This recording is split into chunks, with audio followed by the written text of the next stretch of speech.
Здравейте на всички! Казвам се Теодор и се занимавам с анимация и творческа дейност, част от която изглежда ето така.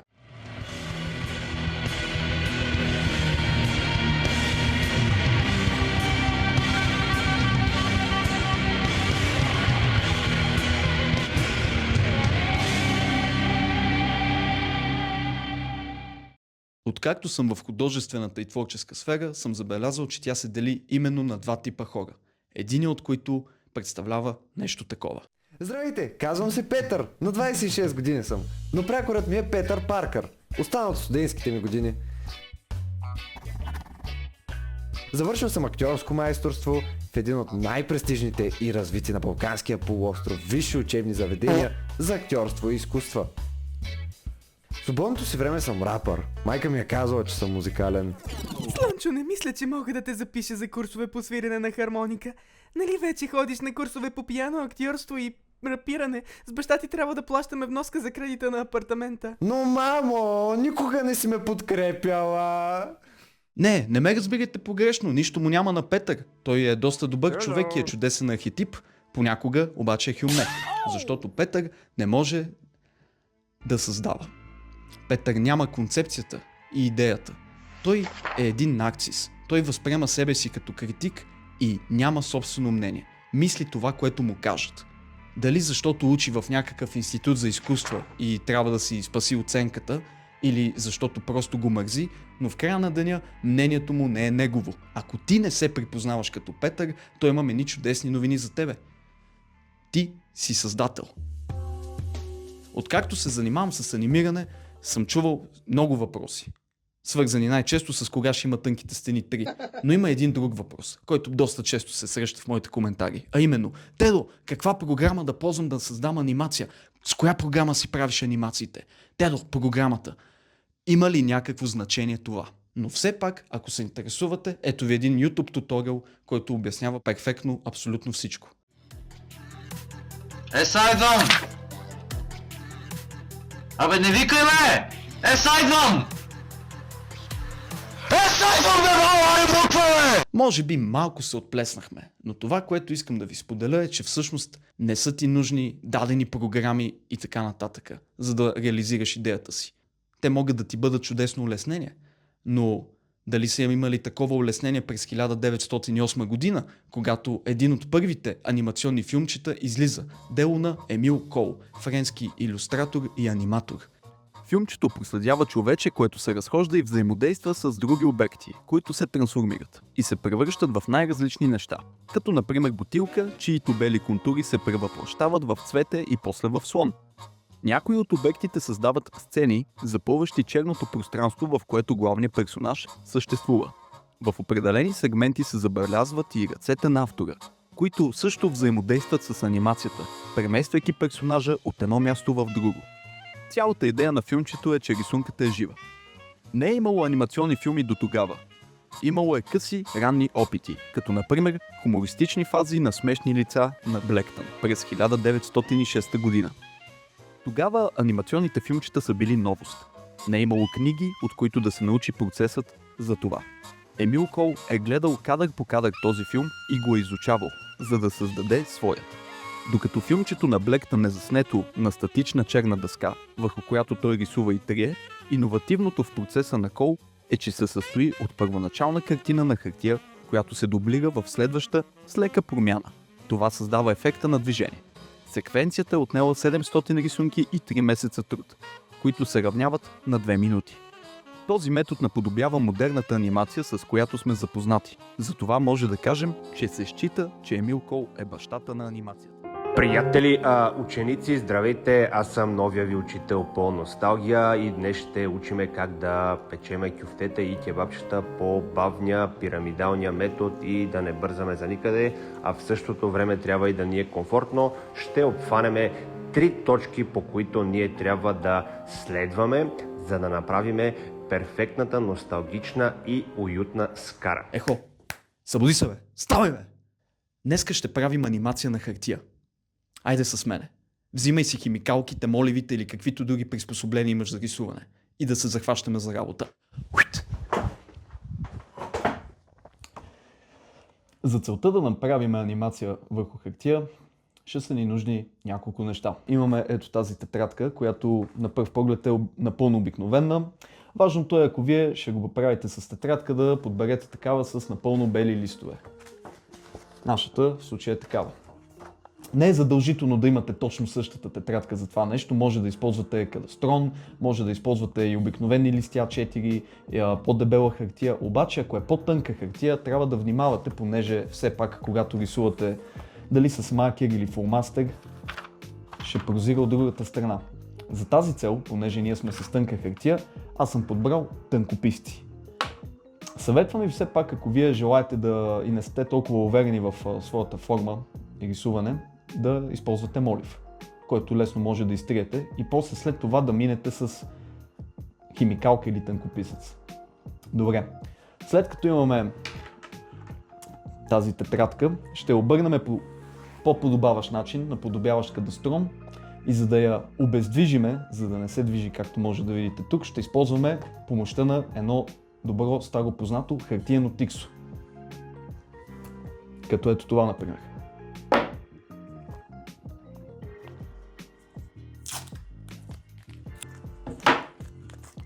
Хартиеното тиксо се къса лесно, няма да имате никакви премеждия. Вече тетрадката ни е подсигурена, не се движи и може да започнем работа. Хубавото на анимацията е, че няма абсолютно никакви ограничения. И сега ще ви дам чудесен пример с анимацията на хартия, какво ще направим реално. Като за начало ще започнем много лесно, а именно с едно обикновено кръгче. Ето точно толкова малко кръгче. Цялата концепция и идея е, че с помощта на движението и на следващите кадри, които не са нужни, както споменах по-рано, да бъдат 700 на брой, но колкото повече, толкова по-добре за самото движение, ние от това кръгче ще създадем лице, глава или каквото ни дойде, но главната идея ще бъде това. Така, направихме вече нашия първи кадър, първа рисунка от анимацията на хартия. Може да видим, че въпреки тънката хартия, почти миниатюрно прозира. Това, ако беше с маркер, щеше да бъде много по-фрапиращо. Така, за тази цел, тъй като започнахме не случайно в този ъгъл, хубаво да си позиционирате по по-правилен начин, къде ще работите, после за да не се занимавате, аз съм го рисувал в този ъгъл и накрая да отиде там, да подскача. Дори да има някакви подскачания, после, когато презаснемеме снимките, те ще бъдат почти коригирани и оправени. Така, след като направихме този кадър с кръгчето, ще го направим една идея по-голямо. За момента това ще са нашите начални стъпки, просто кръгчета. Когато нашето кръгче вече е по-голямо, може да направим вече малки подобрения по него. Ето, както може да видите, това кръгче вече има допълнителни елементи. Ето тези други малки кръгчета тук. Това ще бъде базата за ушите и за носа. Представете си, че все едно наблюдавате една глава отгоре, от птичи поглед. Така. Продължаваме с самата техника, като оголемяваме въпросното кръгче, вече нашата форма започва да придобива вид и вече може да вкараме малко повече детайли. Тези неща, които са ушите и кръгчетата, вече може да не бъдат абсолютни кръгчета. Това не ви ограничава вас. Ако не може да рисувате, опитайте с някои доста по-лесни и елементарни фигури за използване. Аз в случая правя пример как от едно нещо може да стане абсолютно друго. Така. Ето може да видите как вече започнахме от тук. Продължаваме. Лекото прозиране ни помага да следим реално къде рисуваме, което е доста хубаво. Ето, наблюдава се въпросната структура, която се оформя. Така, това ще бъде нашата глава. Вече няма нищо общо с кръгчето, от което започнахме в началото. Сега правим абсолютно същото упражнение, като оголемяваме въпросното нещо. Тук вече може да добавим и заченки, леки форми, които ще бъдат нашите очи. които, ако на този момент не ги виждате, ще ги видите по-нататък. Така, вече може да добавим и леки детайли, но не прекалявайте с детайлите, за да не стане от едното коренно различно, без да има никакви промени.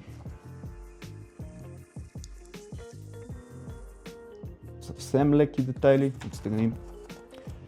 Лично аз се занимавам с анимиране от много ранна детска възраст. Не съм ходил на обучителни курсове. Това цялото нещо, което може вие да осъществите, е просто чисто от труд. Колкото по-често го практикувате, толкова по-добри ще ставате. Не претендирам, че съм най-добрият аниматор или някакви други подобни куриозни титли и имена, но смятам, че съм пример как може и ти, ако искаш да се занимаваш с анимиране, да тръгнеш. Така. Гледаме, нали, да оголемяваме въпросния обект, който вече отдавна не е кръг. Вече лицето може да придобие някаква форма, да се загатне повече.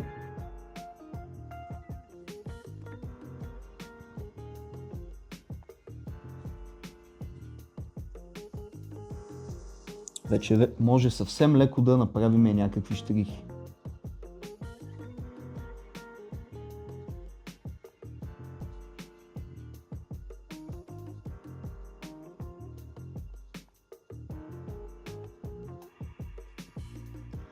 Ето може да видите, оригиналният обект от кръгчето напълно изчезна. Вече имаме лице, което въпреки деформациите, които, както може да видите в това търсене на формата за ухото и тези неща, ние по този начин ще направим така наречения жив контур, т.е. тези грешки, които се забелязват тук, че не си улучил формата на ухото или че нещо е различно, подпомагат за част от самото движение. Ще се получи по-готино, накратко. Така. Живия контур е друга техника, която се използва също и когато имате статичен обект. Тоест, искате да покажете, че даденото нещо е движение. Аз лично доста често го правя в моите анимации и за да не седи толкова скучновато, просто се прерисува даденото нещо поне по 3-4 кадъра. И накрая самата секвенция създава това фалшиво движение, където се едно цялото нещо трепти. Това мога да ви го покажа и в бъдещи видеа. Говорили сме си го на стримовете, за тези, които не са гледали, понякога стримваме в канала, като предимно анимираме и се случват други простоти, за които не отговарям, но най-често анимираме, рисуваме и си говориме всякакви теми. Продължаваме с детайлите, за да разграничиме и вече може да наблегнем така оформяйки това лице, чрез тези малки детайли. На кое наричам детайли, ще питате? Наричам ето тези тънки линии, които ние правиме, без сравнително да натискаме. Като по този начин те оформят, примерно, клепачите, очите, създава по-драматично усещане в обекта.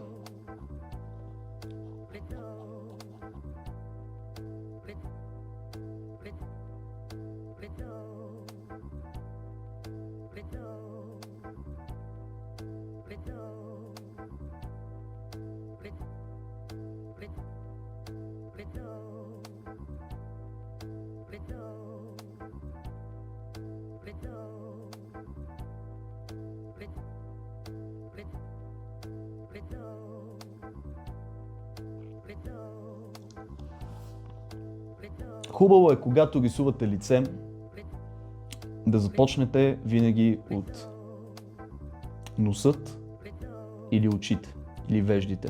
Това ще ви е вашия главен триъгълник. Говорим за всякакъв вид рисуване, дори академично рисуване. Ако започнете с очертанията, както в случая ние направихме, затова ви казвам, че не е точен туториал, ще ви е по-трудно да формирате и да сглобите самия персонаж. Ако рисувате портрет на някого, ще ви е по-трудно да търсите неговата форма. Затова винаги започвайте първо от очите и носа. Горе-долу като в боя. Така. Ще питате, Теодоре, добре, ти хубаво ни обясняваш, започни от очите, веждите, носа и там каквото и друго да започнеш. Защо тогава почна от очертанията на главата? Защото в случая на този обект, на нас ни е по-лесно да търсиме формата. А и самото лице е непропорционално, то е деформирано, счупено, нещо като мечтите на родителите ви за вас. Затова не ни пречи да си позволиме такава изцепка. Ето, добавяме доста повече детайли. Не ни е страх дори контура да ни е трепереща, това може да бъде само от полза и сила. Но има хора, които предпочитат различни стилове, някои предпочитат доста по-изчистени неща.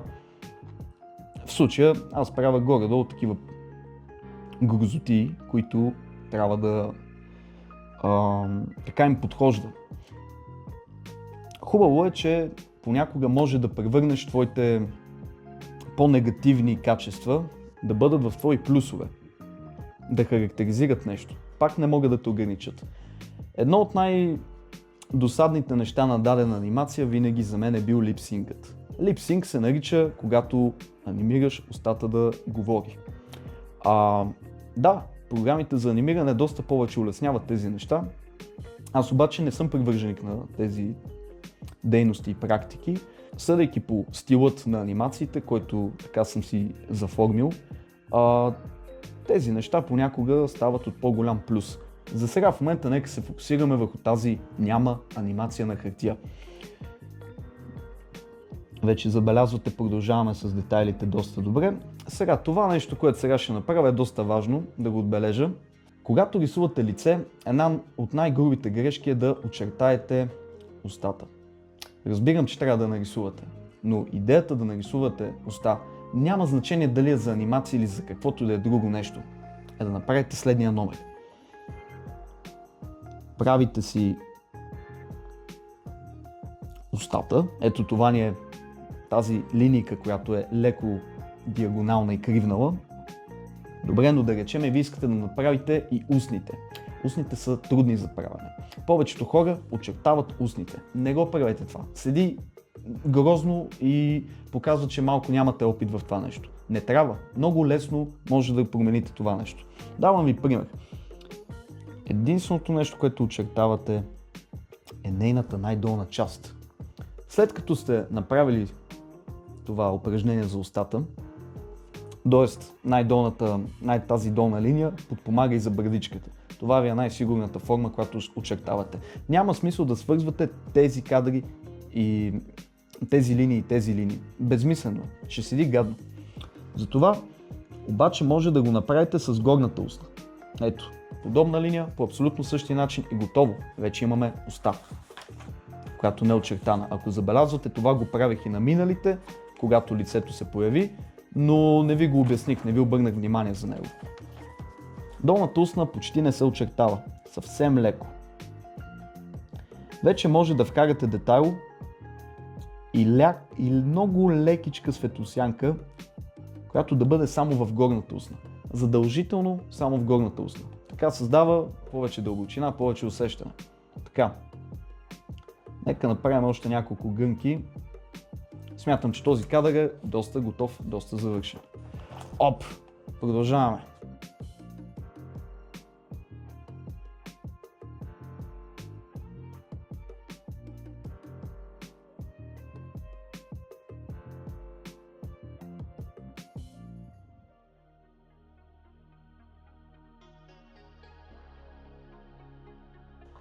Смятам, че сме готови с анимацията, но факта, че от едно обикновено кръгче вече стигнахме и направихме лице под някаква форма, е показно за движението и свободата на анимацията. Ще ми е изключително интересно, ако някой от вас се вдъхновил и решил да опита това упражнение, нека изпрати своите творби на ето този имейл долу под описанието на клипа. Тук е чудесният момент да благодаря на абсолютно всички пичове, които ни подкрепяха в Revolut с скромно дарение по техен избор. Ако желаете вие да се присъедините и да стоите като ето тези пичове до мене, може да го направите вие. Revolut, Instagram и абсолютно всичко долу под описанието на клипа. В следващото видео ще разгледаме стоп-моушън техниката и ще се запознаем повече с нейните възможности. Напишете долу в коментарите дали такъв формат видеа ви харесва. Мене лично ми е изключително забавно и интерактивно. Аз бях Тедо и ще се видим следващия път.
Чакай се, объркай си такъв текст. Тедо, някои хора на смъртния мотар, братле, имат повече ентусиазъм, отколкото ти в момента.